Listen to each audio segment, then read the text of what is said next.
Hello everyone, back with me again, Joseph, your host, and welcome to Catechism for Kids. Today we're going on a special journey to a beautiful country called Lebanon to learn about a very special title for Jesus' mother, Mary. Have you ever heard of Our Lady of Lebanon? She is one of the most beloved titles for the Blessed Virgin Mary, and she is honored at an amazing shrine high on a mountain overlooking the sea. So, who is Our Lady of Lebanon? Well, she's the very same Mary who said yes to God and became the mother of Jesus. But in Lebanon, she holds a really special place in people's hearts. The people there, both Christians and even their Muslim neighbors, have a deep and ancient love for her. They see her as a powerful protector and a loving mother watching over their country. To show their love and to ask for her protection, they built a beautiful shrine in a place called Harissa. On top of a mountain there, they placed a giant, magnificent statue of Mary. It's huge. It's made of bronze, painted white, and stands over 8.5 meters tall. That's taller than a 2-story house. The statue shows Mary with her arms stretched out, as if she wants to give a big hug to the whole city of Beirut and the entire country. Back in 1908, the leaders of the Maronite Catholic Church, which is a big part of Christianity in Lebanon, officially gave Mary the title Queen of Lebanon. It's like they were saying, Mary, you are our queen, our protector. We trust you to watch over us like a mother watches over her family. This shrine isn't just a tourist spot. It's a powerful symbol of faith and hope. Millions of people, not just from Lebanon, but from all over the world, travel there to pray. They take a special cable car, called the teleferic, that lifts them all the way up the mountain. Imagine the view. What's truly amazing about this place is that it brings people together. It's a place where Christians and people of other faiths can come and feel a sense of peace. Our Lady of Lebanon teaches us a beautiful lesson about love and unity. Her open arms show us that in God's family, there's room for everyone. She reminds us that we should love and respect one another, no matter what our background is. She's a mother to all, and she wants all her children to live in peace.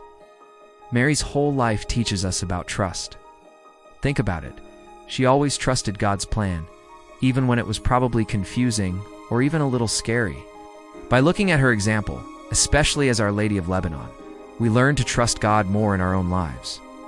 When we're worried or don't know what to do, we can pray and ask for God's help, just like the people of Lebanon asked for Mary's prayers to protect them. She always points us back to her son Jesus, who is the source of all our hope and peace.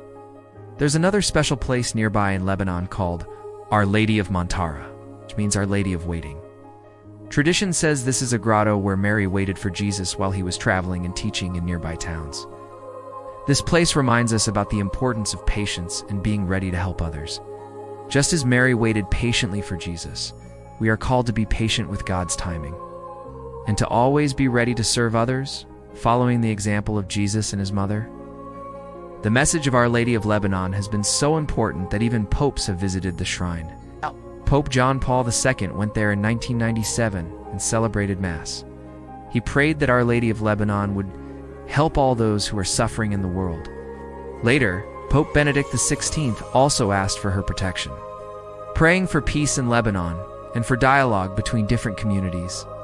This shows how important this shrine is, not just for Lebanon, but for the whole world. Did you know that the love for Our Lady of Lebanon has spread far beyond her home country? All around the world, wherever Lebanese people have settled, they've built churches and shrines named after her. You can find Our Lady of Lebanon churches in the United States, Canada, Australia, and many other places. It's a beautiful way for them to keep their connection to their faith and their heritage, and to share Mary's message of peace and unity with their new neighbors. For example, there's a national shrine of Our Lady of Lebanon in Ohio, USA, and beautiful churches in Sydney, Toronto, and Los Angeles. So, what can we, as kids, learn from all of this? First, Mary is a loving mother to every single one of us, no matter where we live. We can always turn to her in our prayers. Second, we can pray for peace.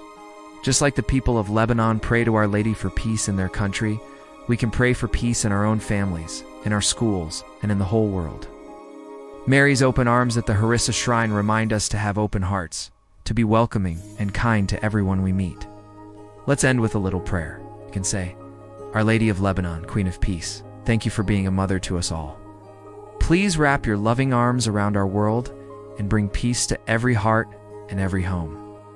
Help us to love others as you and your Son, Jesus, love us. Amen. Thank you for joining me today to learn about the beautiful story of Our Lady of Lebanon. Remember, her message of love, unity, and trust is for all of us. If you enjoyed this video, please give it a thumbs up, share it with your friends. And don't forget to follow our channel for more episodes of Catechism for Kids. Take care, everyone. Stay safe and healthy as usual. See you next time, and God bless you always.